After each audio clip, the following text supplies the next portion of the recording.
धन्यवाद परमेश्वर पिता इस समय के लिए पिता। धन्यवाद धन्यवाद के साथ स्तुति गाऊंगा, हे यीशु मेरे खुदा।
पिता हम आपके नाम को हम धन्यवाद देते हैं और परमेश्वर पिता एक समय पिता हम आपके हाथों में सौंपते हैं।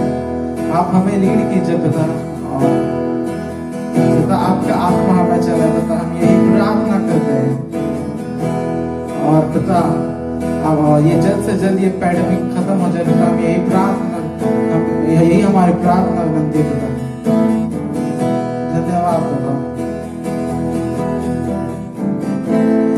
हालेलुया चर्च, आइए हम उसकी स्तुति आराधना करें।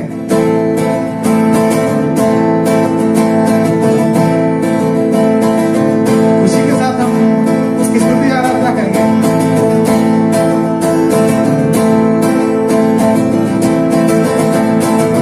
हम मिलके स्तुति करेंगे, यीशु की गुणगान करेंगे। हम मिलके स्तुति करेंगे, यीशु की गुणगान करेंगे।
तेरे दरबार में आया हूँ मैं यहाँ यीशु तेरे दरबार में हो तेरी स्तुति दरबार में हो आराधना दरबार में हो तेरी स्तुति दरबार में हो आराधना आया हूँ मैं यहाँ मैं आशिक तेरा यीशु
क्योंकि तू जो है सो है,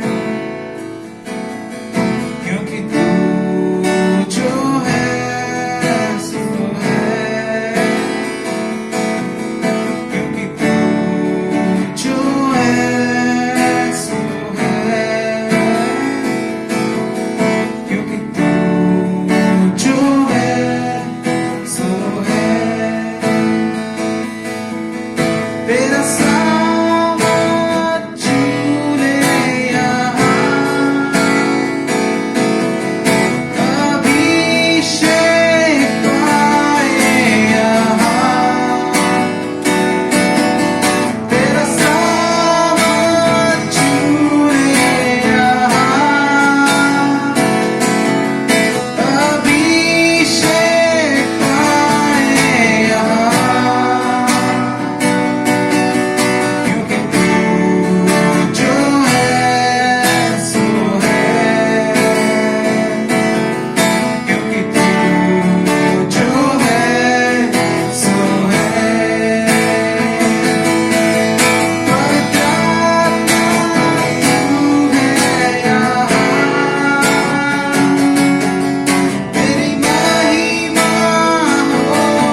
पिता हमारे साथ रहने के लिए धन्यवाद पिता।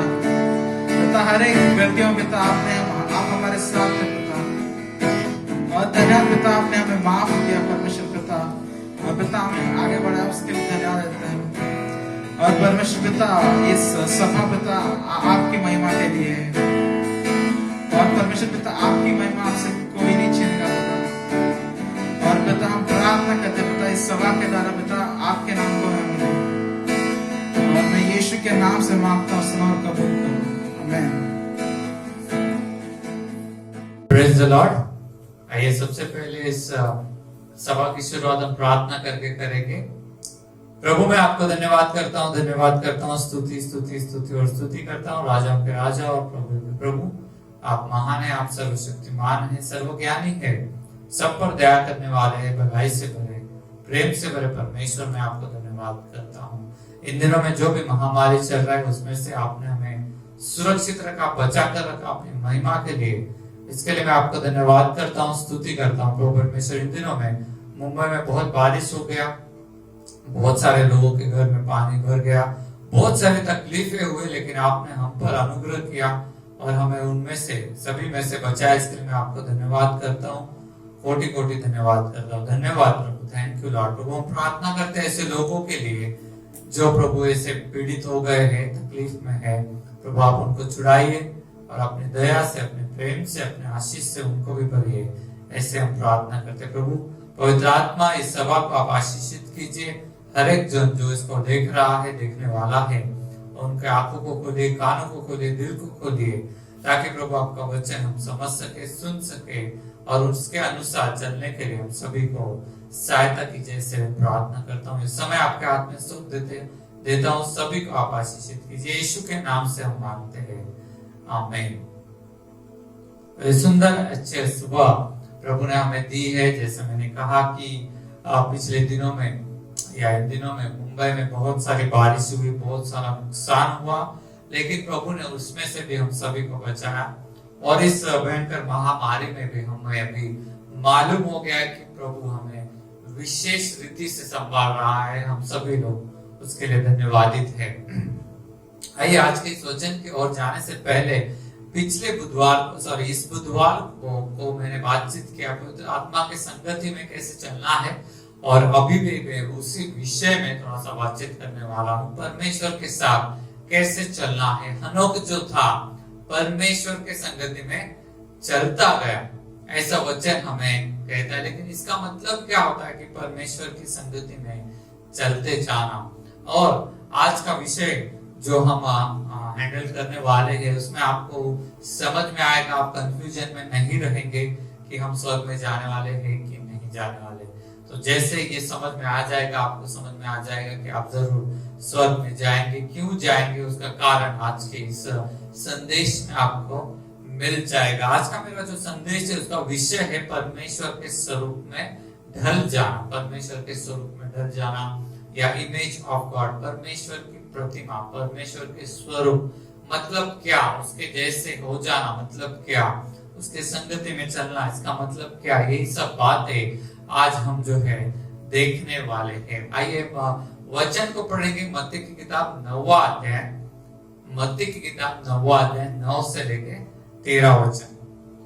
वहां से आगे बढ़कर यीशु ने मत्ती नामक एक मनुष्य को मसूर की चौकी पर बैठे देखा और उससे कहा, मेरे पीछे हो ले। वह उठकर उसके पीछे हो लिया। जब वह घर में भोजन करने के लिए बैठा तो बहुत से महसूल लेने वाले और पापी आकर यीशु और उसके चेलों के साथ खाने बैठे। यह देखकर फरीसियों ने उसके चेलों से कहा, तुम्हारा गुरु महसूल लेने वालों और पापियों के साथ क्यों खाता है? यह सुनकर यीशु ने उनसे कहा, वैद्य भले चंगों के लिए नहीं परंतु बीमारों के लिए आवश्यक है। इसीलिए तुम जाकर इसका अर्थ सीख लो। मैं बलिदान नहीं परंतु दया चाहता हूँ।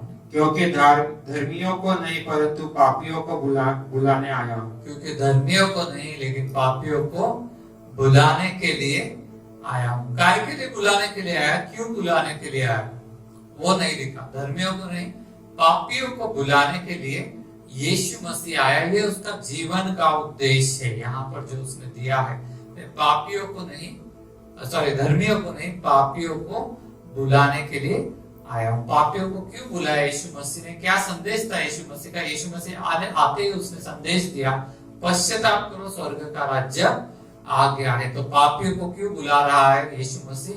कि वो लोग भी स्वर्ग के राज्य में आ जाए, क्योंकि वो लोग भी धर्मी बन जाए। हालेलुया। तो बुलाहट क्या है पापी लोगों की?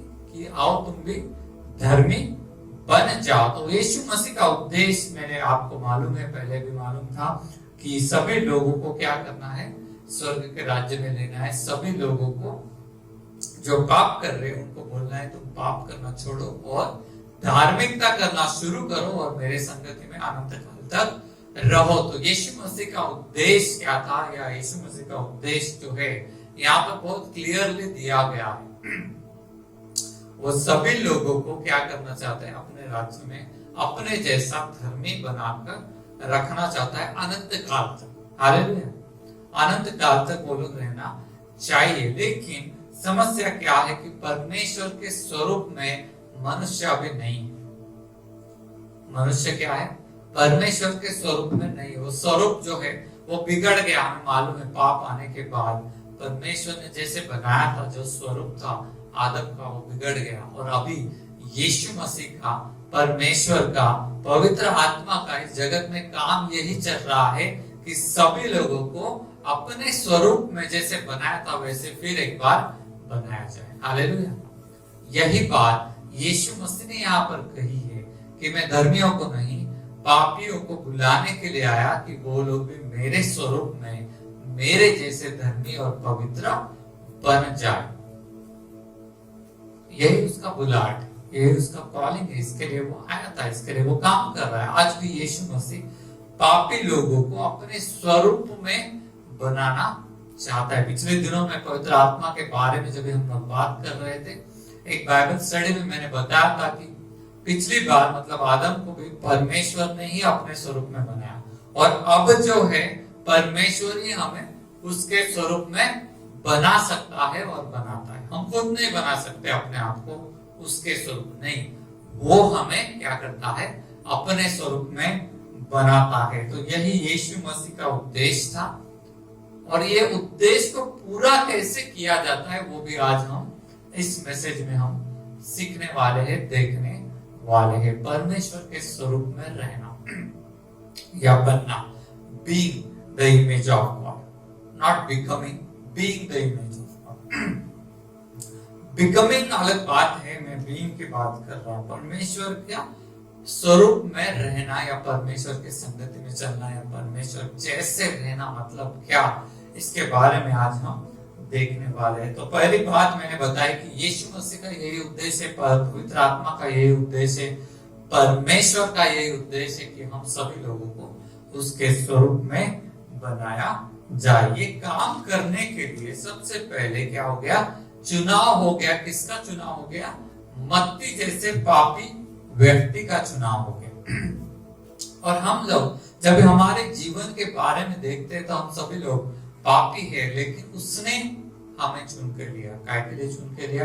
क्या सिर्फ सेवा के लिए? नहीं, सेवा का भाग हम बाद में देखेंगे, लेकिन अभी जो फिलहाल हम देख रहे हैं वो है उसके स्वरूप में रहने के लिए, उसके जैसा बनने के लिए हमें सबसे पहले नियुक्त किया गया है, चुना गया है।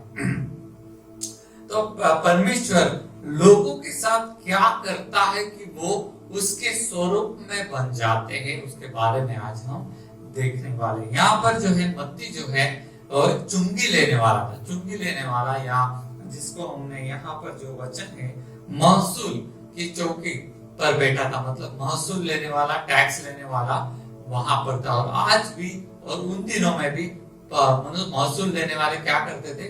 घूस लेते थे, मतलब करप्शन करते थे।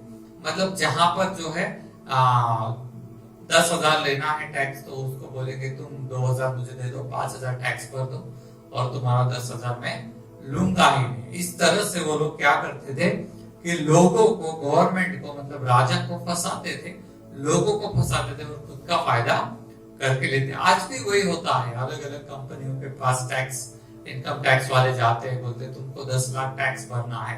कंपनी वाला और बोलता है इतना तो है नहीं मेरे पास, या है भी, फिर भी वो इनकम टैक्स वाला बोलेगा मुझे 2 लाख दे दो और 5 लाख की टैक्स भर दो, तो कितना हो गया 7 लाख, तुम्हारा 3 लाख बच जाएगा, मुझे 2 लाख प्रॉफिट हो जाएगा। ये सब चलता है, मैंने देखा है, आपने देखा होगा, सुना होगा। तो जो चुंगी लेने वाले होते हैं, महसूल लेने वाले, टैक्स कलेक्टर, कोई भी उनको अच्छी नजर से नहीं देखता। हालांकि भारत में शायद उनको भी अच्छी नजर से देखा जाता होगा, लेकिन लोग जो है उनको क्या कह रहे थे, देखो फरीसियों ने उसको देखा और पूछा तुम्हारा गुरु महसूल लेने वाले और पापियों के साथ क्यों खाता है। तो वहां पर जो है हम वचन 10 को भी पढ़ेंगे, वचन 10 को भी पढ़ेंगे। भोजन करने के लिए जब यीशु मसीह बैठा, जब वह घर में भोजन करने के लिए बैठा तो बहुत से महसूल लेने वाले और पापी आकर यीशु और उसके चेलों के साथ खाने बैठे। तो बहुत से महसूल लेने वाले, अब ये महसूल लेने वाला, उसके दोस्त भी महसूल लेने वाले ही होंगे। उन सभी को एक वाक्य, एक शब्द बोला कि बहुत सारे पापी लोग वहां पर आकर बैठ गए। और यहाँ पर जो है इसका चुनाव किया गया, यीशु ने बोला मेरे पीछे तू हो ले। वो बहुत खुश हो गया, बहुत आनंदी हो गया, बहुत उसको अच्छा लगा कि यीशु जैसा पवित्र व्यक्ति मुझे बुला रहा है, मेरे साथ आ रहा है। तो सबसे पहली बात जो मैं यहाँ पर कहना चाहता हूँ कि परमेश्वर जब हमें बदलना शुरू करता है, उसके स्वरूप में जो लेकर आना चाहता है, तो वो सबसे पहले अपनी संगति हमें देता है। हालेलुया।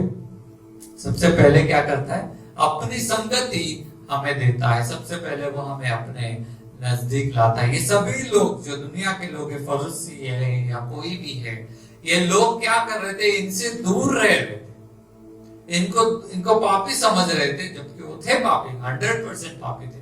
लेकिन क्या फरीसी लोग पापी थे ही नहीं? क्या वो भी पापी थे? हर कोई पापी है। वचन ऐसा कहते हैं सबने पाप किया और परमेश्वर की महिमा से हम दूर चले गए। तो सबने पाप किया। तो इन पापी लोगों को सबसे पहले परमेश्वर अपनी दोस्ती देता है, अपनी दोस्ती को ऑफर करता है, अपने प्रेम को ऑफर करता है। उद्देश्य क्या है?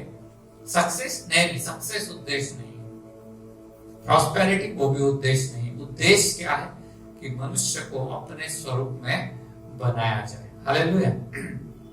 और इसीलिए परमेश्वर अपना प्रेम उनको देता है। आपके जीवन में वही हुआ, मेरे जीवन में वही हुआ। परमेश्वर अपनी संगति में हमको लेकर आता है। वो हमारी संगति में आकर बैठता है, हमें बुलाता है, हमें चुनता है, हमारे साथ वो रहता है। हमें महसूस होता है, हम समझ सकते हैं कि यीशु हमारे साथ है, पवित्र आत्मा हमारे साथ है। वो काम क्या कर रहा है, उसके स्वरूप में वो बनाना चाहता है। हमारे जीवन का वो भाग बनता है, हमारे अंदर, हमारे घर में, हमारे संगति में वो आकर खाना खाता है। दुनिया जिसको पापी बोलती है, दुनिया जिसको ठुकराती है, दुनिया जिसको गाली देती है, यीशु मसीह उसको स्वीकार करते हैं। हालेलुया। ये पापी लोग हैं, सारी दुनिया इनको गाली दे रही है, सारी दुनिया इनसे उनको दूर रख रही है, सारी दुनिया उनको तुच्छ जानती है।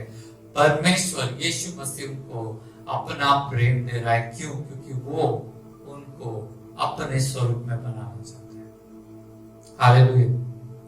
आपके साथ और मेरे साथ भी यही कहानी है। दुनिया तो उनको बुलाती नहीं है, दुनिया तो उनको खाने पे नहीं बुलाती, दुनिया तो उनको कुछ भी अच्छा नहीं देती, लेकिन परमेश्वर यीशु मसीह उनको अपना संगति दे रहा है। मत्ती को चेला बनाने के लिए बुलाया गया।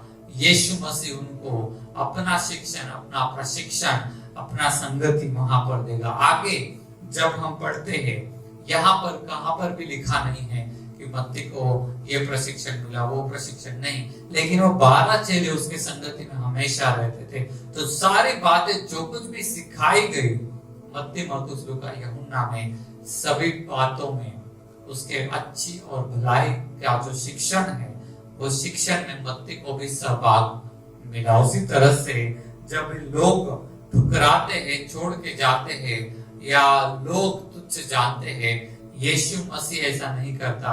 वो नजदीक बुलाता है, वो उनसे प्रेम करता है, वो उनको वैल्यू, कीमत देता है। हालेलुया। क्यों? क्योंकि वो हमें या उसे अपने स्वरूप में बनाना चाहता था। लोग उसे भला बुरा कह रहे थे, लोग उसे क्या कह रहे थे, वो पापी है, ऐसा कैसा है, ऐसा गंदा इंसान है, लोग उसे भला बुरा कह रहे थे। यीशु मसीह भला बुरा नहीं कहता। जब पहली बार पतरस को मिला, पहली बार फिलिपियस को मिला, पहली बार जब यीशु मसीह किसी व्यभिचारी स्त्री को मिल रहा है, उनका शब्द क्या है आप सोचो, वो उनके बारे में कुछ तो भी अच्छा बोल रहे हैं। हालेलुया। पतरस को बोला कि तुम मछली पकड़ते थे, लेकिन अभी मनुष्य को पकड़ने वाले बनोगे।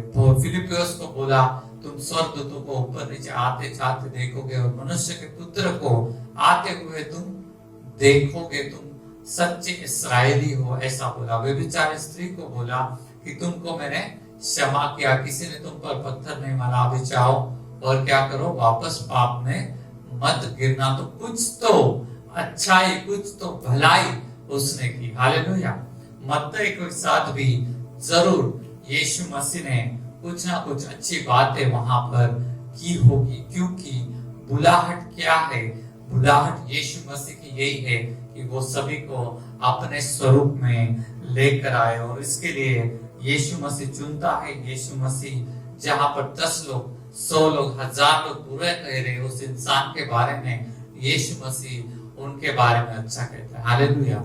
जहां पर लोग उनको कीमत नहीं दे रहे, यीशु मसीह उनको कीमत देता है। जहां पर लोग उनसे प्रेम नहीं कर रहे हैं, यीशु मसीह उनको प्रेम करता है। जहां पर लोग उनको गलत कह रहे हैं, यीशु मसीह उनके बारे में कुछ तो अच्छा कहता है। इस तरह से परमेश्वर यीशु मसीह क्या कर रहा है कि लोगों को अपने स्वरूप में बनाने की प्रोसेस, जो प्रक्रिया है, उसको शुरू कर रहा है। हालेलुया। सभी लोग उनसे नाराज थे, सभी लोग इस टैक्स कलेक्टर से नाराज रहते। आज भी हम जब जाते हैं सरकारी ऑफिस में, बहुत खुशी से हम किसी को ये नहीं कहते कि भाई ये लो मेरी तरफ से 10,000 घूस दे। ऐसा कभी भी नहीं होता। जो घूस देते हैं उनके मन में भी दुख रहता है कि मेरा मेहनत का पैसा मुझे देने के लिए पड़ रहा है। तो लोग जो है नाराज रहते हैं ऐसे लोग, लेकिन मुंह पे बहुत मीठा मीठा बोलते हैं, लेकिन पीछे से बहुत नाराज रहते हैं। लेकिन परमेश्वर ऐसा नहीं करता। वो सभी पापों की क्षमा करके उनसे नाराज नहीं होता और उनको जो है बुरा भला नहीं कहता, लेकिन क्या करता है कि उनको प्रेम देता है, इनको अपनापन देता है, उनको जो है अच्छी बातें उनके बारे में कहता है, उनको सिखाता है कि सही जीवन क्या है। हालेलुया। ये दुनिया हमें बुरी बातें सिखाती है। ये दुनिया के शिक्षक हमें छोड़कर चले जाएंगे जब हम अच्छा नहीं करते तो, लेकिन यीशु मसीह का उद्देश्य क्या है कि वो छोड़ के नहीं जाता। उसका उद्देश्य है कि ऐसे लोगों को प्रशिक्षण दिया जाए, शिक्षण दिया जाए धार्मिकता का, ताकि वो भी धार्मिक बने। हालेलुया।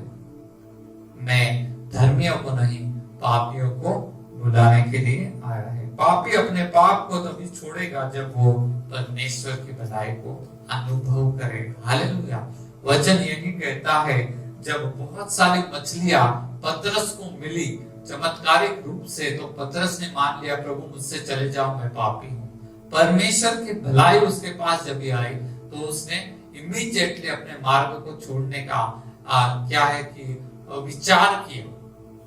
प्रभु, वो बोलता है, प्रभु मुझे छोड़ के चले जाओ, मैं पापी हूँ। इतना सारा आशीष, इतनी सारी भलाई उसके पास आ गई। उसी तरह से हम मत्ती के बारे में यहाँ पर देख सकते हैं कि यीशु वहां पर आ गया, और जैसे यीशु एक पवित्र व्यक्ति है, उसे मालूम है यीशु के द्वारा आशीषें जरूर आई होंगी। आपके जीवन में भी वही हुआ, मेरे जीवन में भी वही हुआ। उसकी भलाई हमारे जीवन में इतनी सारी आ गई कि हम खुद बोल गए कि प्रभु मैं तो पापी हूँ, मुझे क्षमा कीजिए और मुझे अपने राह पर चलाने के लिए मुझे सहायता कीजिए, चलने के लिए मुझे सहायता कीजिए। तो परमेश्वर की भलाई हमारे मन को बदल देती है।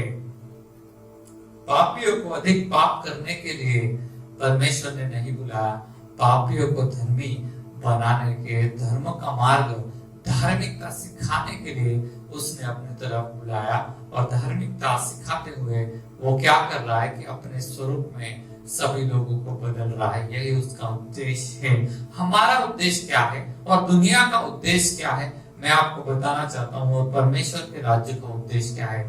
तीनों बातें समझना बहुत जरूरी है। हमारा उद्देश्य क्या रहता है कि हम अच्छे दिखे, हमारा उद्देश्य क्या रहता है कि हम सफल हो जाए, हमारा उद्देश्य क्या रहता है कि हम बड़े दिखे, हम अच्छे कपड़े पहने, हम अच्छे जगह पर रहेंगे। हमारा उद्देश्य रहता है लोग हमारे बारे में अच्छा बोले, लोग हमें ज्ञानी बोले। इसलिए शायद हम किताबें पढ़ते, करियर को ठीक से करते हैं, हम होशियारी से सारा काम करते हैं, क्योंकि बेइज्जती हमारी ना हो, ये हमारा उद्देश्य रहता है। दुनिया का उद्देश्य भी ऐसा ही रहता है। दुनिया के लोग भी ऐसा ही करते हैं, अपने आप को ऊंचा दिखाना चाहते हैं, अपने आप को अच्छा दिखाना चाहते हैं, अपने आप को जो भलाई दूसरों के सामने जानबूझकर करते हैं, अपने आप को ज्ञानी दिखाना चाहते हैं। ये हमारे उद्देश्य रहते हैं। हमें सफल दिखाना चाहता हूं अपने आप को, ये हमारे उद्देश्य है। यीशु मसीह का उद्देश्य क्या है कि सबको परमेश्वर के स्वरूप में लेकर आना चाहता है। हालेलुया। ये उसका उद्देश्य नहीं मैं खुद कितना अच्छा हूं, मैं खुद कितना पवित्र हूं। ये सब किधर भी आपको मत्ती, मरकुस, लूका, यूहन्ना में पर यीशु ने ऐसा कुछ भी किया हुआ आपको दिखाई नहीं देता। हर बार कुछ भी चमत्कार होता है, यीशु हमेशा अपना सारा महिमा जो है परमेश्वर को देता है, क्योंकि उसका उद्देश्य क्या है कि सभी लोग परमेश्वर के स्वरूप में बन जाए। दुनिया का उद्देश्य कैसा रहता है कि सभी लोगों को उनका पैर खींचकर, उनका दोष लगाकर, उनको जैसे तैसे अपने नीचे दिखाना चाहता है हर कोई। देखो मैंने अभी क्या किया, हमारा उद्देश्य एक व्यक्ति खुद के बारे में सोचता है कि वो हमेशा ऊपर रहे, और दुनिया क्या करती है कि हमेशा दूसरों को नीचे दिखाकर खुद ऊपर रहना चाहती है। यहाँ पर ये सदूसी फरूसी लोग क्या बोल रहे हैं कि तुम्हारा गुरु महसूल लेने वाले और पापियों के साथ क्यों खाता है। मतलब वो अपने आप को क्या देख रहे हैं, बहुत ही ऊंचे स्थान पर पवित्र और अच्छे लोग, ऐसे वो लोग देख रहे हैं, और इनको क्या देख रहे हैं कि ये लोग पापी लोग। तो दुनिया हमेशा ऐसे ही करती है, अपने आप को ऊपर और दूसरों को नीचे देखने से उनको बहुत आनंद लगता है कि मैं कुछ तो भी हूं और वो कुछ भी नहीं है। ये देखने से उनको अच्छा लगता है। ऐसी ही दुनिया है। लेकिन यीशु का स्वभाव क्या है, यीशु का उद्देश्य ये नहीं है कि ये अच्छा दिखे या वो अच्छा दिखे। यीशु का स्वभाव और उद्देश्य है कि सभी लोग उसके जैसे पवित्र बन जाए, धर्मी बन जाए, उसके स्वरूप में बन जाए। यही उसका उद्देश्य है। हमारा भी उद्देश्य बदलना चाहिए और यीशु के जैसे हमारा उद्देश्य होना चाहिए। Hallelujah, hallelujah. हमारा उद्देश्य बदलना चाहिए। जगत में रहने वाले लोगों के उद्देश्यों को हमें छोड़ देना चाहिए। वो पुराना जीवन था, पुराने जीवन में हमारे उद्देश्य ऐसे ही थे, लेकिन जब यीशु आ गया है, यीशु के उद्देश्य जैसे है वैसे ही हमारा भी उद्देश्य होना चाहिए। यीशु ने हमें अपने स्वरूप में बनाने के लिए हमारे साथ क्या क्या किया, वही हमें दूसरों के साथ करना है। तभी हम दूसरों को भी उसके स्वरूप में लेकर आएंगे। फिर से बताता हूं, यीशु ने हमें अपने स्वरूप में बनाने के लिए हमारे साथ क्या क्या किया, प्रश्न है, और यह प्रश्न का उत्तर हर कोई दे सकता है। और जो कुछ भी यीशु ने हमारे साथ किया वैसा ही हमें जाकर इस दुनिया के लोगों के साथ करना है, ताकि वो भी यीशु के स्वरूप में बन जाए। Hallelujah, hallelujah. हमारे जीवन का ये उद्देश्य है। शायद आप डॉक्टर होंगे, शायद वकील होंगे, शायद स्टूडेंट होंगे, शायद प्रोफेसर होंगे, शायद आप झाड़ू मारने वाले होंगे, शायद आप साफ सफाई करने वाले होंगे, कोई भी होंगे। लेकिन उद्देश्य क्या है यीशु का हमारे जीवन में? सारी भलाई, सारे चमत्कार वो क्यों लेकर आया है? ताकि हम उसके जैसे, उसके स्वरूप में बन जाए। हालेलुया। सक्सेसफुल नहीं, उसके स्वरूप में। सक्सेसफुल तो बनेंगे क्योंकि उसके स्वरूप में सक्सेस वगैरह है ऑलरेडी। लेकिन मैं आज उसके बारे में और प्रॉस्पेरिटी के बारे में बात नहीं कर रहा। मैं बात कर रहा हूं उसके उद्देश्य और हमारे उद्देश्य के बारे में।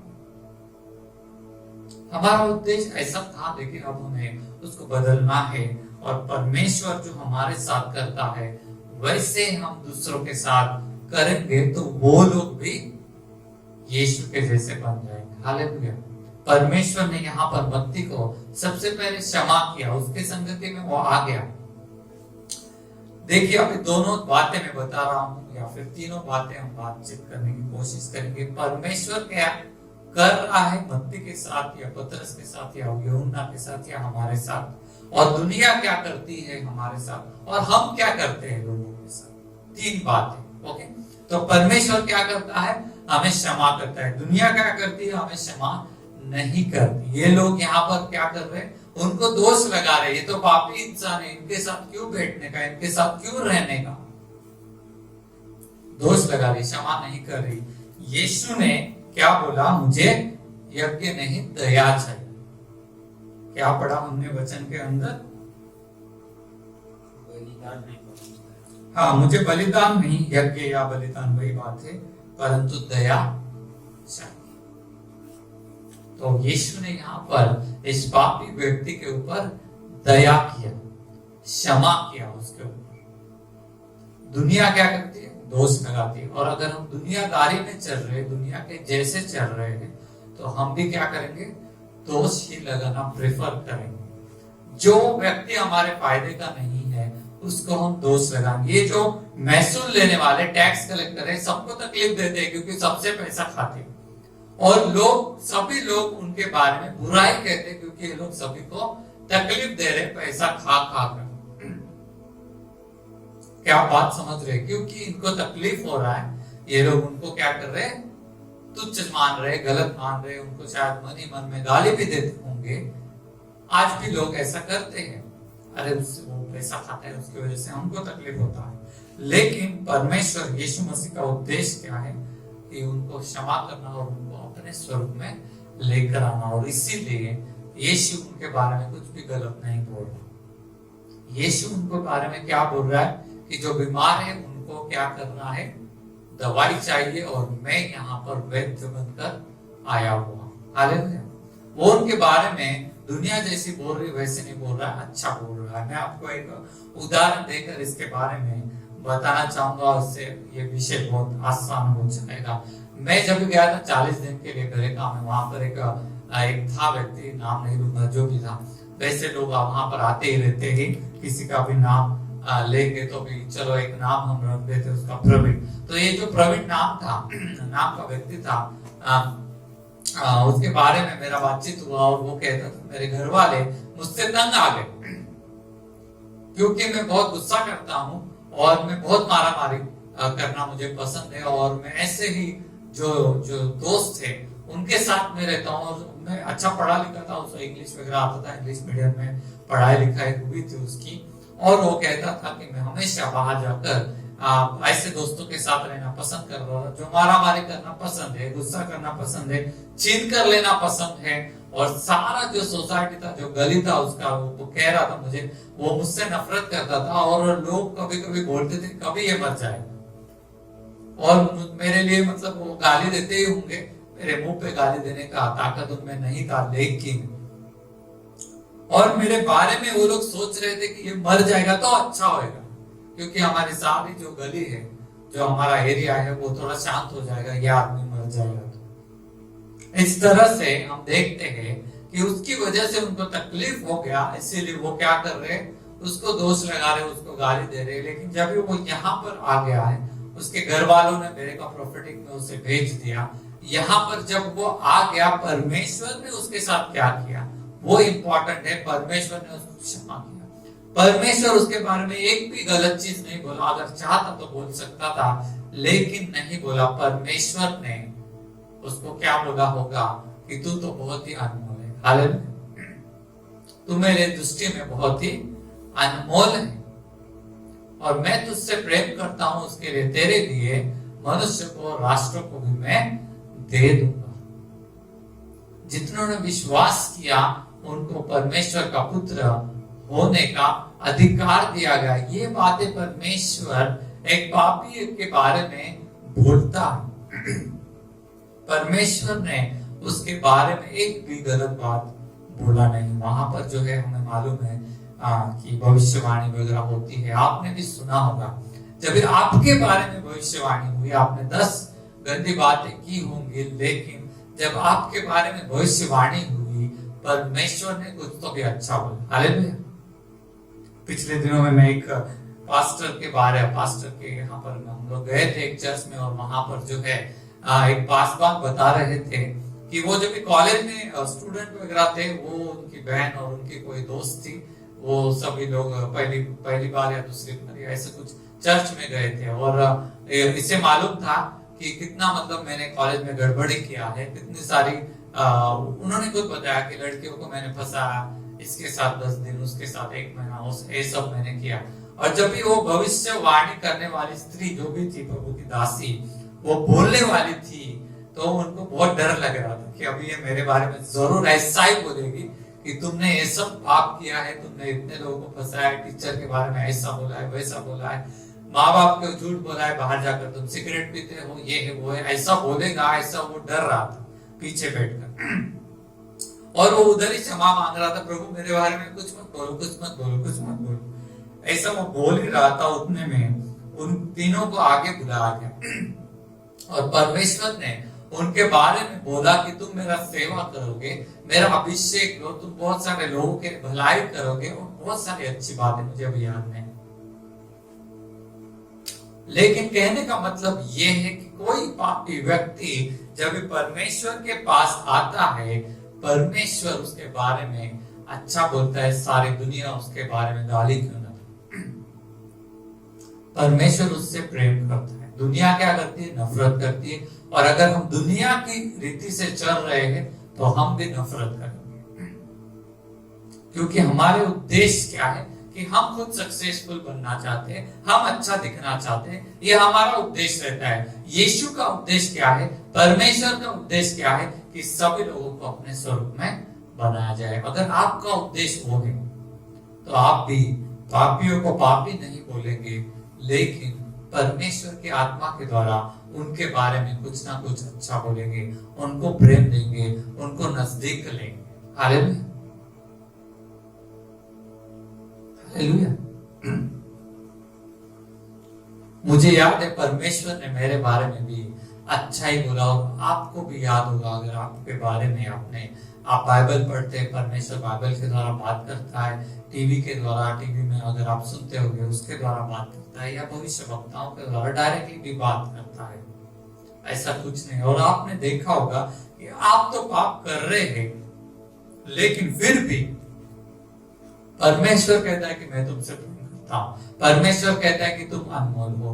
परमेश्वर कहता है कि तुम्हारा बड़ा कॉलिंग है। परमेश्वर कहता है कि तुम बड़ी बातों को करोगे। परमेश्वर कहता है कि मैं तुम्हें आशीष का कारण बनाऊंगा राष्ट्रों में। हालेलुया।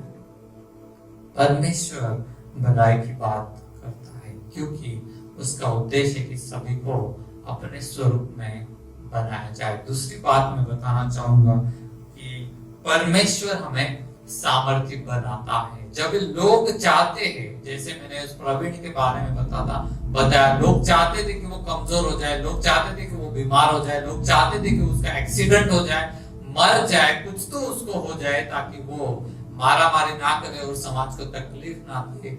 लेकिन मैं यहाँ पर जब वो आ गया, परमेश्वर ने उसको सामर्थ्य बनाया, उसका एक्सीडेंट नहीं करवाया, उसको सामर्थ्य बनाया। हालेलुया।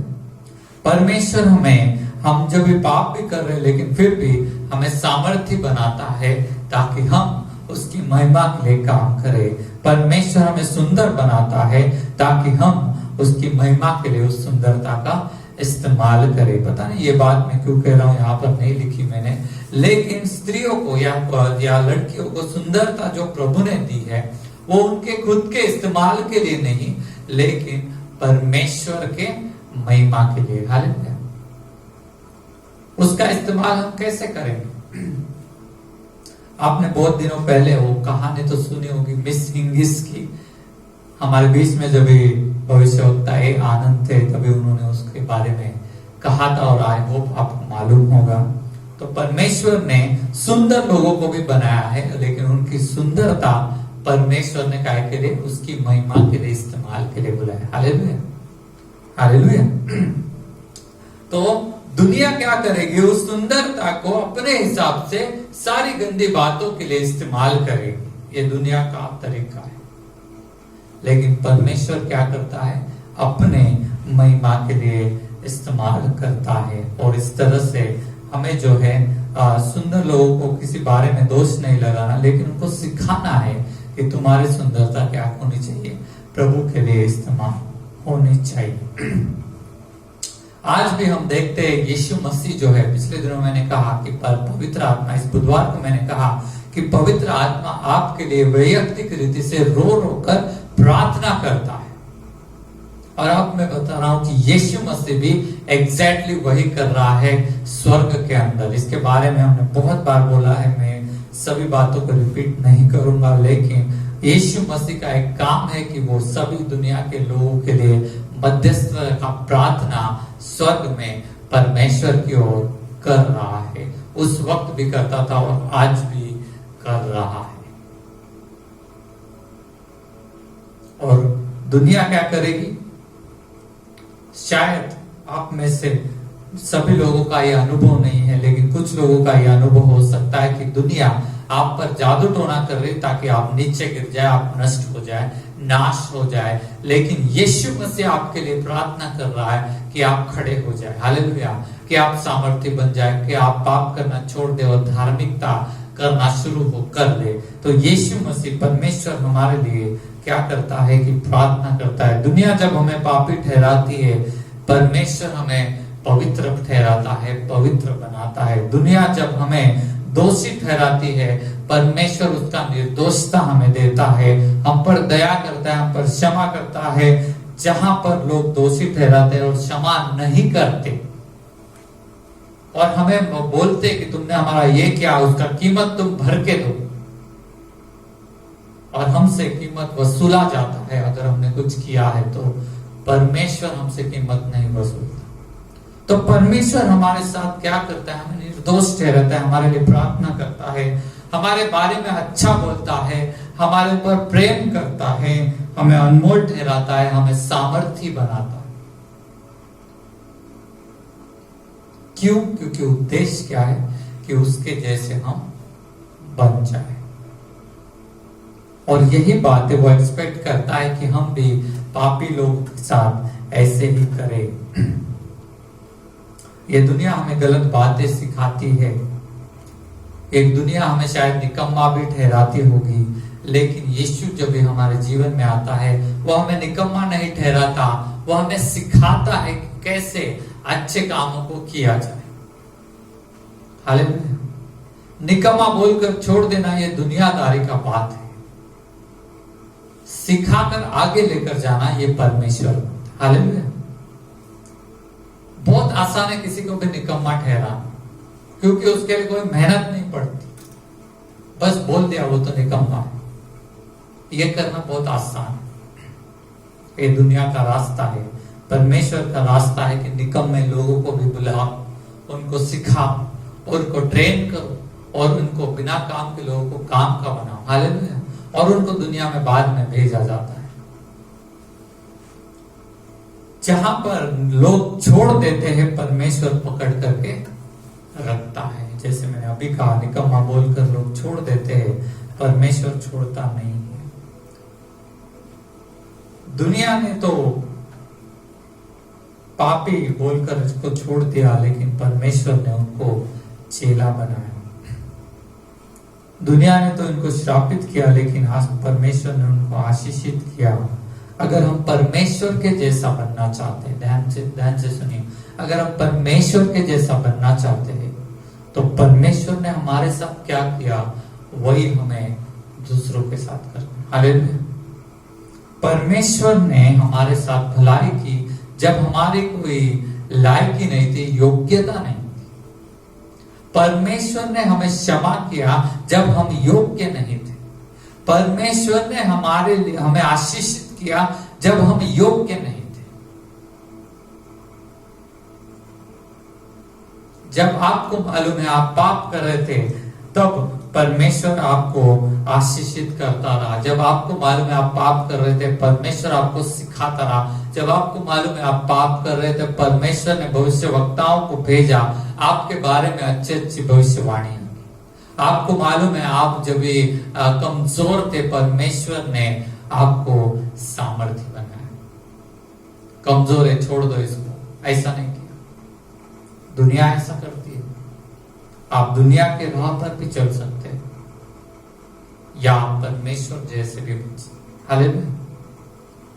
तो देखिए, हम लोग भी अगर ऐसा ही कर रहे हैं, जो मूर्ख है उनको मूर्ख बोल रहे हैं, जो कमजोर है उनको छोड़ दे रहे हैं, जो योग्यता में नहीं है उनको आशीषित नहीं करते हम लोग, सिर्फ जो योग्य है उनको ही आशीषित करते हैं, जो योग्य है उनको ही क्षमा करते हैं, जो योग्य है उनकी संगति में हम रहते हैं, जो योग्य है उनको ही हम पैसा देते हैं, बाकी लोगों को हम नहीं देते, तो हम दुनिया जैसे ही चल रहे हैं, कुछ फर्क नहीं।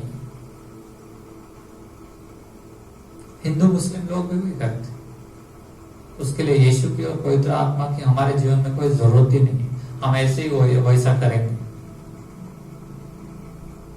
लेकिन जब हम परमेश्वर के स्वरूप में बनना चाहते हैं, हमारा इच्छा है, तो हमें परमेश्वर के जैसे करना होगा। जो योग्य नहीं है उसको आशीषित करना है, जो योग्य नहीं है क्षमा के उसको क्षमा करना है, जो कमजोर है उसको छोड़ नहीं देना है, उसको हाथ पकड़कर सिखाकर उसको जो है सामर्थी बनाना है। हालेलुया। जो पापी है उसको पापी बोलकर छोड़ना नहीं, जो मूर्ख है उसको मूर्ख बोलकर छोड़ना नहीं, उसको सिखाना है कि मूर्खता छोड़ो। बाइबल मूर्ख लोगों को सिखाकर होशियार बनाता। हालेलुया। छोड़ नहीं देता परमेश्वर, बस यार कंटाला आ गया बस छोड़ दे, नहीं नहीं। क्यों छोड़ देते हैं लोग? क्योंकि उद्देश्य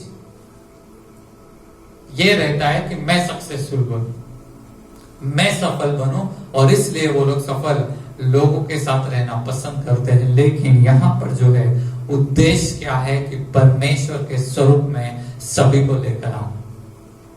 हालेलुया। जहां तक हमें मौका दिया है परमेश्वर ने, वहां तक हमें करना है। सारी दुनिया के लोगों के लिए हम नहीं कर सकते, लेकिन एक आदमी के लिए, एक स्त्री के लिए, अगर आप स्त्री है तो, पुरुष है तो एक पुरुष के लिए, एक पुरुष के लिए आप कर सकते। कम से कम एक से हम शुरुआत कर सकते हैं। ऐसे किसी को हमें आशीषित करना है जो योग्य नहीं है, ऐसे किसी को हमें क्षमा करना है जो योग्य नहीं, ऐसे किसी के लिए हमें भलाई की बातें करनी है जो उस भलाई के लिए योग्य नहीं। क्योंकि आप योग्य नहीं थे, तब प्रभु आपके पास आया, आपके साथ एग्जैक्टली यही किया गया और कर रहा है और करता भी रहता है। हालेलुया। और यही है परमेश्वर का स्वरूप। हम बोलते हैं हमको यीशु के जैसा होने का, और घर जाकर सारी गालियां हम दूसरों को देते, सारा दोष हम दूसरों को लगाते। और जो परमेश्वर हमारे जीवन में करना चाहता है और कर रहा है, वो सब मतलब ऐसे ही वेस्ट हो जाता है। ऐसे लोगों पर भरोसा परमेश्वर करता है जिन लोगों पर भरोसा करना योग्य नहीं है। आप पर और मुझ पर भरोसा करना योग्य नहीं था, फिर भी प्रभु ने भरोसा किया और हमें कुछ तो भी सौंप कर दिया, कुछ तो भी काम उसने दिया। दुनिया जब तक लायक ही नहीं, जब तक योग्यता नहीं है, किसी पर भरोसा नहीं करती है। दुनिया का चाल चला है। परमेश्वर वैसा नहीं करता। हमें परमेश्वर के जैसे बनना है। उन पर दया करना है जो दया करना नहीं जानते, उनको आशीषित करना है जो दूसरों को आशीषित करना नहीं जानते, जो कंजूस है। आइए एक वचन को हम पढ़ेंगे, मत्ती की किताब 5वां अध्याय और 20वां वचन। मत्ती की किताब 5वां अध्याय और 20वां वचन। क्योंकि मैं तुमसे कहता हूँ कि यदि तुम्हारी धार्मिकता शास्त्री और फरीसियों की धार्मिकता से बढ़कर न हो तो तुम स्वर्ग के राज्य में कभी प्रवेश करने न पाओगे। तुम्हारी धार्मिकता शास्त्री और फरीसियों से बढ़कर ना हो तो स्वर्ग के राज्य में तुम कभी भी प्रवेश नहीं करोगे। तो ये बढ़कर होना मतलब क्या है, वही मैंने अभी एक्सप्लेन किया। शास्त्री और फरीसियों से ज्यादा धार्मिकता मतलब क्या, वही मैंने आपको एक्सप्लेन किया। उसका मतलब यही होता है कि जो योग्य नहीं है क्षमा के, दया के, धार्मिकता के या अच्छाई के, उस व्यक्ति के लिए भी करना, ताकि हम क्या बने, हमारी धार्मिकता ज्यादा बन जाए। यीशु ने एग्जैक्टली वही हमारे साथ किया, पवित्र आत्मा एग्जैक्टली वही हमारे साथ कर रहे हैं, और उसी को देखकर हमें भी दूसरों के साथ करना है। उसी को हम स्वर्ग के राज्य में रहना या चलना भी कह सकते हैं। हालेलुया। और जो लोग का धार्मिकता अच्छे सांप की जैसा है, पिछले दिनों भी मैंने ये उदाहरण दिया था। अच्छा सांप क्या करता है, मेरे को काटेगा तभी मैं तुमको काटूंगा, मेरे को तकलीफ देगा, पूछ पकड़ के हिलाएगा तो मैं भी तुमको पूछ पकड़ के हिलाऊंगा। अच्छा सांप।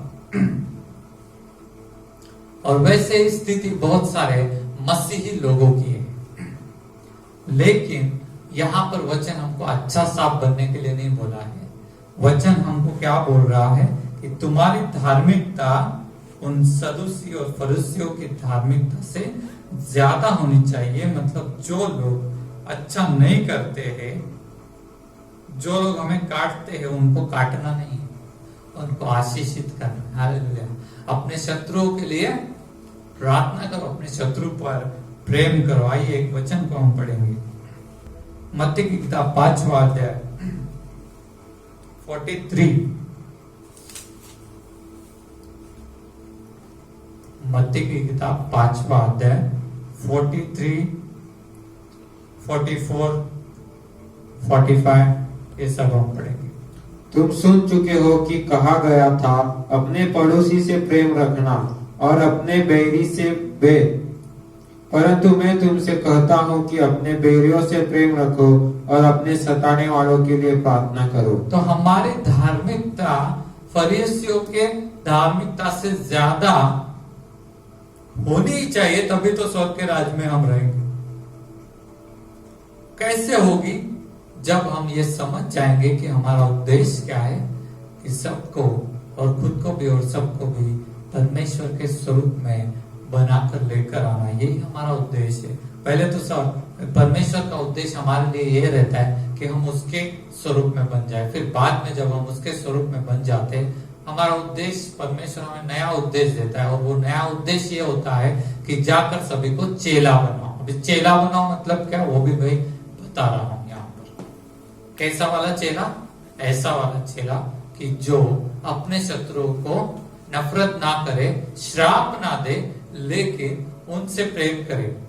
क्यों? क्योंकि वो योग्य नहीं है उस प्रेम के, वो लोग उस क्षमा के योग्य नहीं है, वो लोग उस आशीष के योग्य नहीं है, लेकिन फिर भी हम उनको क्षमा कर रहे, फिर भी हम उनको आशीष दे रहे, फिर भी हम उनके लिए प्रार्थना कर रहे। उद्देश्य ये है कि वो लोग भी बदलेंगे और परमेश्वर के स्वरूप में आ जाएंगे। हालेलुया। आगे हम पूरा पढ़ेंगे 47 तक। जिससे तुमने अपने स्वर्गीय पिता की संतान ठहरोगे, क्योंकि वह भले और बुरे दोनों पर अपना सूर्य उदय करता है और धर्मी और अधर्मी दोनों पर मेघ बरसाता है। क्योंकि यदि तुम अपने प्रेम रखने वालों से ही प्रेम रखो तो तुम्हारे लिए क्या फल होगा? क्या महसूल लेने वाले भी ऐसा ही नहीं करते? यदि तुम केवल अपने भाइयों ही को नमस्कार करो तो कौन सा बड़ा काम करते हो? क्या अन्य जाति भी ऐसा नहीं करते? इसीलिए चाहिए कि तुम सिद्ध बनो जैसा तुम्हारा स्वर्गीय पिता सिद्ध है। सिद्ध बनो, परिपूर्ण बनो, पवित्र बनो जैसा तुम्हारा स्वर्गीय पिता पवित्र है। 45 वचन जो है, जिससे तुम अपने स्वर्गीय पिता की संतान ठहरो, क्योंकि वह भले और बुरे दोनों पर अपना सूर्य उदय करता है। योग्यता नहीं है लोगों की, और ऐसे लोग जिनकी योग्यता नहीं है कि जिनको हम क्षमा करें, जिनको हम आशीषित करें, जिनके लिए हम भलाई करें, जब हम ऐसा करते हैं तो वो लोग देखते हैं और देखकर सीखते हैं। हालेलुया। क्योंकि प्रभु का उद्देश्य वही है, सभी लोगों के लिए गॉस्पेल है, सुसमाचार सभी लोगों के लिए है, सभी लोगों के लिए उसका प्रेम है और सभी लोगों को क्या करना है, परमेश्वर के स्वरूप में रूपांतरित करना है। और ये काम परमेश्वर हमारे द्वारा करता है, अकेला खुद सब कुछ नहीं करता, हमारे द्वारा करता है। आप किसी को मूर्ख बोलकर आगे चले जा सकते हो, या फिर आप बोल सकते हो कि मैं भी मूर्ख था, मेरे ऊपर दया की, मुझे प्रशिक्षण मिला, चलो मैं भी इस मूर्ख के ऊपर दया करता हूं, इसको शिक्षण देता हूं, इसको मैं ज्ञान देता हूं और ज्ञानी बनाता हूं। आप किसी को अब बहुत झगड़ा करने वाला और ऐसा इंसान बोलकर उसको छोड़कर जा सकते हैं, क्योंकि दुनिया ऐसे ही करती, मेरे फायदे का नहीं है वो व्यक्ति, और वो बहुत झगड़ालू है, मेरा उसके साथ नहीं जम सकता, इसके लिए मैं उसको छोड़ के चला जाता हूं या चली जाती हूं। लेकिन वचन हमें कहता है कि उसका भी, उसके ऊपर दया करना चाहिए, जो झगड़ालू है उसके ऊपर उसको क्षमा करना चाहिए, उसको प्रेम देना चाहिए, ताकि उसका भी दिल बदले। हालेलुया। और वो भी दया करने वाला बन जाए। आज जो लोग मारामारी करने वाले थे, जैसे मैंने प्रवीण के बारे में बताया, उनको परमेश्वर ने प्रेम दिया, उनको परमेश्वर ने उनके बारे में प्रेम से बातचीत किया, परमेश्वर ने उनको अच्छा खाना खिला के, है कि नहीं, मैंने कहा प्रोफेटिक में वहां पर सारी अच्छी बातें, अच्छा ज्ञान उनको दिया, उनको सिखाया, 40 दिन या 10 दिन जो भी है, उसका आउटपुट, उसका फल क्या निकला कि जो अभी मारामारी करने वाला था वो मेल मिलाप करने वाला बन गया। हालेलुया। वो शांति करने वाला बन गया, वो नम्र बन गया, जो झगड़ा करने वाला था वो परमेश्वर के स्वरूप में ढाल दिया गया। हालेलुया। तो परमेश्वर हमारे जीवन में क्या करता है, वही बातें हमें जाकर करनी है, उसी को हम कहेंगे परमेश्वर के स्वरूप में ढल जाना, बन जाना। उसी को हम कहेंगे कि फरीसियों से ज्यादा धार्मिक, उसी को हम कहेंगे कि स्वर्ग के राज्य में बने रहना। आज लोग कंफ्यूज है, मैं स्वर्ग में जाऊंगा कि नहीं जाऊंगा। क्यों कंफ्यूज है? क्योंकि उद्देश्य हम समझ नहीं पा रहे, क्योंकि हमारा नया जीवन शुरू नहीं होगा। पिछले दिनों में भूल गया रे बोलना, लेकिन जब भी मैंने बताया था नए जीवन के बारे में, हमारा नया जीवन नहीं शुरू हुआ, इसलिए हम कंफ्यूज है कि हम स्वर्ग में जाएंगे कि नहीं जाएंगे। हमारे उद्देश्य अभी भी पुराने, हम अभी भी दुनिया के हिसाब से, जैसे यीशु ने कहा कि क्या तुम सिर्फ उनको ही सलाम करते हो जो तुमको सलाम करते हो, उनको ही नमस्कार करते हो जो तुमको नमस्कार करते हो। ऐसा करना बहुत आसान है, अन्य जाति लोग भी ऐसा ही करते हैं, लेकिन हमको उनको भी सलाम करना है जो हमें सलाम नहीं करते, जो हमें नमस्कार नहीं करते, उनको भी आदर देना है जिनको, जो हमें आदर नहीं देते। आप खुद के बारे में आप सोचो, आप परमेश्वर को आदर देने वाले व्यक्ति थे, फिर भी प्रभु ने आपको आदर दिया और आपके संकट में, आपकी बीमारी में, तकलीफ में से आपको बाहर निकाला, प्रार्थना को सुना, ये भी तो आदर दिया ना। आप थे ही नहीं अच्छे व्यक्ति, फिर भी प्रभु, आप योग्यता के नहीं थे कि आपको आदर मिले, आप योग्यता के नहीं थे आपको क्षमा मिले, आप योग्यता के नहीं थे कि आपको भला, परमेश्वर की भलाई मिले, फिर भी प्रभु ने आप पर भलाई किया, क्षमा किया, आपको आदर दिया, दोष नहीं लगा। दोष लगाना बहुत आसान है, ये दुनियादारी के लोगों का काम है, वो लोग ऐसे करते रहेंगे और हम लोग भी उनको वापस बैकफायर अगर दोष ही लगाते रहेंगे तो हमें स्वर्ग का राज्य अभी तक समझ में नहीं आया। और इसीलिए आज परमेश्वर ये मैसेज हमें कह रहा है, ये बात हमें कह रहा है, जैसा मैं हूं वैसे तुम भी बन जाओ। जैसा परमेश्वर पिता परिपूर्ण है वैसे तुम भी परिपूर्ण बन जाओ। मत्ती के जीवन में वो घूस खाने वाला था, सब लोग उसको गाली देते थे, सभी लोग उसके बारे में बुरा कहते थे, सारा समाज परेशान था इन टैक्स लेने वाले लोगों से। लेकिन जब यीशु वहां पर गया, अच्छाई, भलाई, प्रेम, चंगाई, आशीष, यही सब मत्ती ने देखा और मत्ती का जीवन जरूर बदला। हालेलुया। यूहन्ना का बदला, पौलुस का बदला, और दुनिया में बहुतों का जीवन यीशु मसीह ने बदला। आपका और मेरा भी बदला है। हालेलुया। मैं विश्वास करता हूं कि आपका और मेरा भी जीवन बदला है। परमेश्वर का प्रेम लोगों को बदल देता है। परमेश्वर का प्रेम लोगों को बदल देता है। मनुष्य का प्रेम बहुत स्वार्थी रहता है, जिससे फायदा है उसी से हम अच्छे से बात करते हैं, जिससे फायदा नहीं है फिर वो इतना इम्पोर्टेंट हमारे लिए नहीं रहता। और यही बात मुझे सताती है, डर लगता है मुझे कि मैं क्या कर रहा हूं और मेरे कलीसिया के लोग क्या कर रहे हैं। आपको वरदान क्यों मिले? क्या सिर्फ ऐसे लोगों के लिए अच्छाई करने के लिए कि जो योग्य है? नहीं। आपको पैसा क्यों दिया? प्रभु ने आपको आशीषित क्यों किया? क्या सिर्फ योग्य लोगों को आशीषित करने के लिए? नहीं। अयोग्य और योग्य दोनों लोगों को आशीषित करने के लिए आपको आशीष मिला है। योग्य और अयोग्य दोनों लोगों को क्षमा करने के लिए आपको क्षमा मिला है। योग्य और अयोग्य दोनों लोगों को प्रेम करने के लिए आपके ऊपर प्रेम किया गया है। जैसा परमेश्वर ने आपके साथ किया, एग्जैक्टली वैसा जब आप करते हैं दूसरों के लिए, आप परमेश्वर के स्वरूप में बदल चुके हैं। हालेलुया। अगर जैसा परमेश्वर मेरे साथ कर रहा है वो मैं नहीं कर रहा दूसरों के साथ, इसका मतलब मेरा स्वरूप अभी तक बदला ही नहीं। जो उद्देश्य है परमेश्वर का कि अपने स्वरूप में सभी को बदल दे, वही हमारा भी उद्देश्य होना चाहिए। जाओ, जाकर दुनिया के सभी लोगों को चेला बनाओ। कौन सा टाइप का चेला? ये टाइप वाला चेला जो योग्य और अयोग्य लोगों दोनों लोगों को आशीषित करे, चंगाई दे, दोनों लोगों के लिए प्रार्थना करे। जैसे परमेश्वर हमारे लिए प्रार्थना करता है, हम योग्य और अयोग्य दोनों लोगों के लिए हमें प्रार्थना करना है। यही परमेश्वर का स्वरूप है। इसी में परमेश्वर हम सभी को बदलना चाहता है, जिसको शैतान ने बिगाड़ करके रखा हुआ है।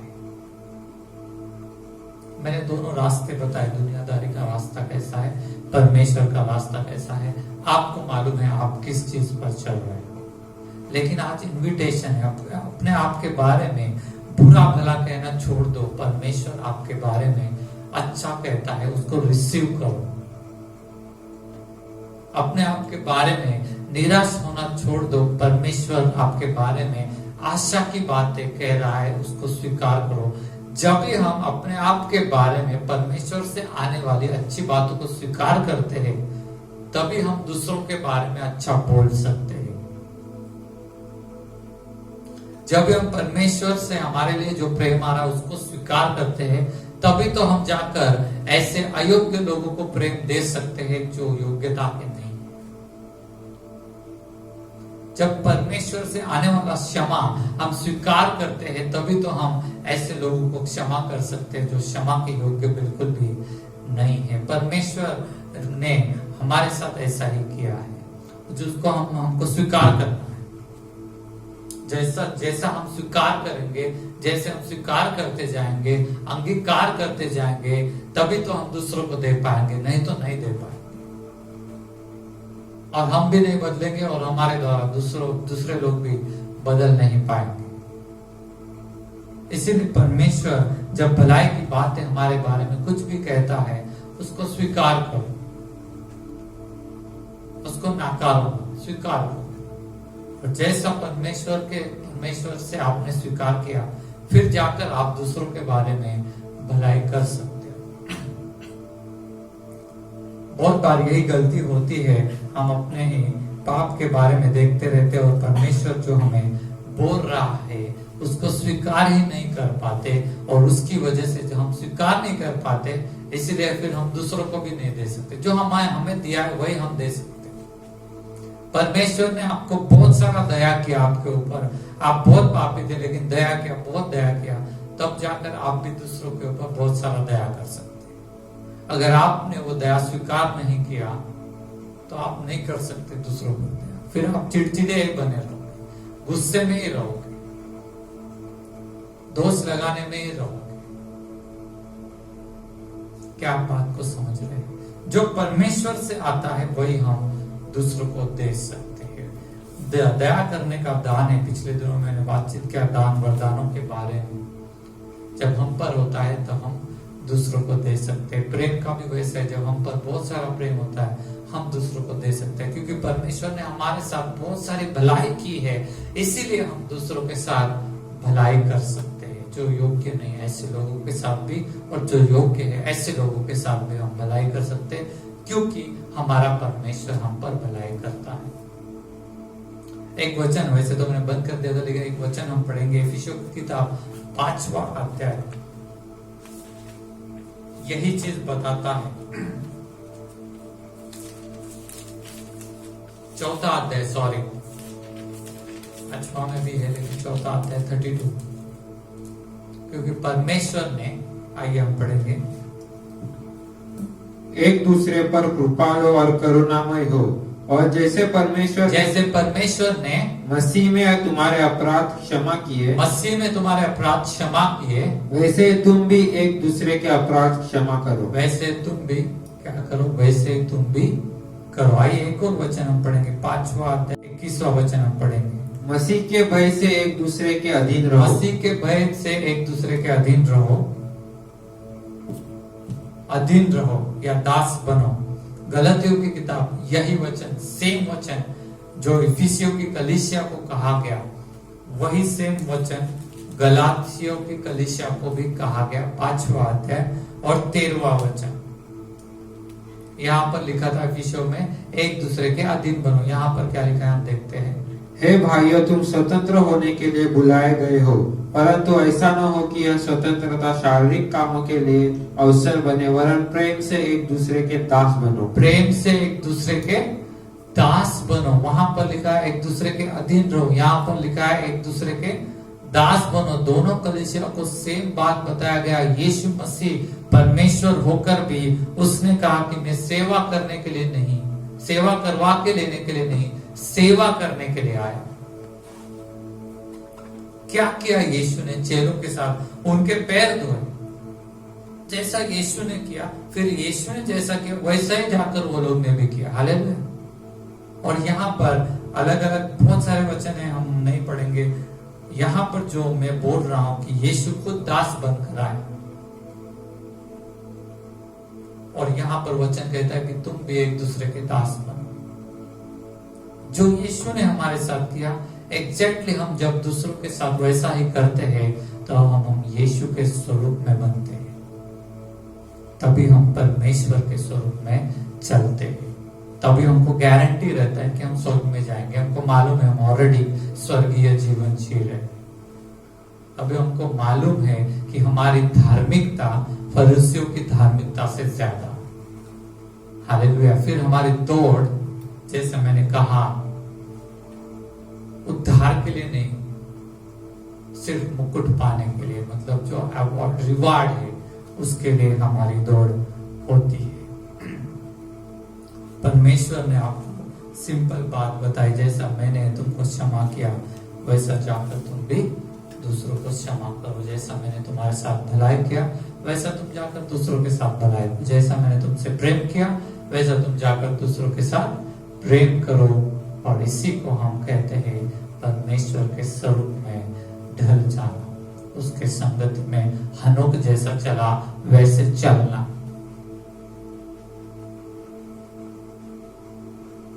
परमेश्वर आपको इन वचनों के द्वारा आशीषित करे। किसी का प्रॉफिट या लॉस का बात है नहीं। ये उद्देश्य क्या है? प्रॉफिट और लॉस नहीं है। दुनिया हमेशा यही सिखाती है, अपना प्रॉफिट देखो। परमेश्वर हमें सिखाता है उसका उद्देश्य कि सभी को क्या है, उसके स्वरूप में हमें बनाना है और फायदा वगैरह परमेश्वर हमें देगा। परमेश्वर आपको आशीषित करे। आइए हम प्रार्थना करेंगे। परमेश्वर, मैं आपको धन्यवाद करता हूँ, स्तुति करता हूँ। राजाओं के राजा, प्रभु के प्रभु, तूने आकर हमारी सेवा की, आज भी करता है और कल भी हमारी सेवा आप करते ही रहते हैं। प्रभु, हम आपको धन्यवाद करते हैं। हमारा कोई योग्यता नहीं था, फिर भी प्रभु आपने हम पर क्षमा किया, करते रहते हैं। हम आपको धन्यवाद करते हैं। आज के इस मैसेज के अनुसार हमारे जीवन में आप बदलाव को लेकर आइए और उस तरह से चलने के लिए हमें भी सहायता कीजिए। पवित्र आत्मा हमें सहायता कीजिए, दया कीजिए और भारत के और सारी दुनिया के चर्चेस में सभी लोगों के ऊपर इस तरह का दया कीजिए और अपने कलीसिया को आपके दूसरे आगमन के लिए इस तरह से तैयार कीजिए। ऐसे मैं प्रार्थना विनती करता हूँ। सारा मान महिमा आदर हम आप ही को देते हैं, यीशु मसीह के नाम से, आमीन। आइए इस गीत के साथ हम अपने आरोपण को प्रभु को सौंप देंगे और उसको धन्यवाद देते हुए बहुत आनंद से इस अपने आरोपण को हम देंगे।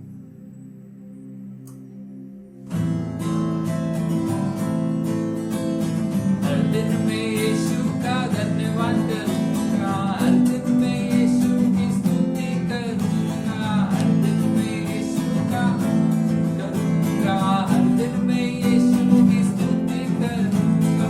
धन्यवाद धन्यवाद धन्यवाद यीशु का धन्यवाद, ओ धन्यवाद धन्यवाद धन्यवाद यीशु का धन्यवाद।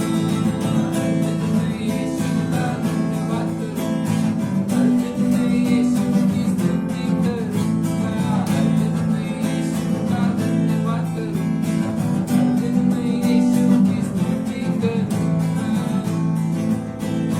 परमेश्वर कितना भला है, उसे अनुभव करके तो देखो, उसकी करुणा दया को अपने जीवन में प्राप्त करके देखो। परमेश्वर कितना भला है, उसे अनुभव करके तो देखो, उसकी करुणा दया को अपने जीवन में प्राप्त करके देखो। धन्यवाद धन्यवाद धन्यवाद यीशु का धन्यवाद, ओ धन्यवाद धन्यवाद धन्यवाद यीशु का धन्यवाद। हर दिन में यीशु का धन्यवाद करूंगा, हर दिन में यीशु की स्तुति करूंगा, हर दिन में यीशु का, हर दिन में यीशु की स्तुति करूंगा।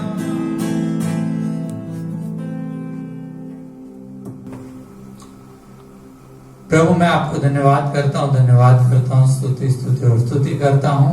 हर एक काम करने के लिए आपने हमें सामर्थ्य और शक्ति दिया, सुरक्षित रखा और खुशी में रखा। हम आपको धन्यवाद करते हैं। प्रभु परमेश्वर, इस वक्त में जो अर्पण आया है प्रभु परमेश्वर, उस पर आप आशीष दीजिए। जो नहीं डाल पाए उनको भी पुकार दीजिए, बिजनेस दीजिए। जिनका बंद है उनका सारा जरूरत हम आपके हाथ में सौंप देते हैं। प्रभु परमेश्वर, जरूरत को पूरा कीजिए और इन दिनों में जो बिजनेस बंद पड़ा है उसको भी आप शुरू कीजिए, नया कुछ बिजनेस देकर आशीष कीजिए, या फिर प्रभु परमेश्वर जो सैलरी अटका हुआ है, नहीं मिल पाया, उसको आप दीजिए और उनको आशीषित कीजिए। ऐसे मैं प्रार्थना करता हूँ। प्रभु, बहुत सारे लोग हैं जो काम करने की इच्छा रख रहे हैं लेकिन काम ही नहीं है। प्रभु, हम दया मांगते हैं उनके लिए भी, उनके ऊपर दया कीजिए, उनके पापों को क्षमा कीजिए और प्रभु उनका रोज का रोटी उनको मिल जाए, ऐसा आप होने दीजिए। ऐसे मैं प्रार्थना विनती करता हूँ। हमारा भी दशमांश हमेशा बढ़ता जाए प्रभु, ऐसा आप हमें आशीषित कीजिए। ऐसे मैं प्रार्थना करता हूँ। इन दिनों में प्रभु परमेश्वर, जितने भी गरीब लोग हमारे संपर्क में है, उन सभी को भी बहुत अच्छे और अच्छे से देने के लिए हमें सहायता कीजिए, हमें सामर्थ्य बनाए। यीशु मसीह के नाम से हम मांगते हैं, आमीन। आइए हम लोग प्रभु ने सिखाई हुई प्रार्थना करेंगे। हे हमारे पिता, तू जो स्वर्ग में है, तेरा नाम पवित्र माना जाए, तेरा राज्य आए, तेरी इच्छा जैसे स्वर्ग में पूरी होती है वैसे पृथ्वी पर भी हो। हमारे दिन भर की रोटी आज हमें दे, और जिस प्रकार हमने अपने अपराधियों को क्षमा किया है, वैसे ही तू भी हमारे अपराधों को क्षमा कर और हमें परीक्षा में न ला, परंतु बुराई से बचा, क्योंकि राज्य और पराक्रम और महिमा सदा तेरी ही है। आमीन। आइए हम आखिरी आशीष देंगे। यहोवा तुझे आशीष दे और तेरी रक्षा करे। यहोवा तुझ पर अपने मुख का प्रकाश चमकाए और तुझ पर अनुग्रह करे। यहोवा अपना मुख तेरी ओर करे और तुझे शांति दे। आमीन।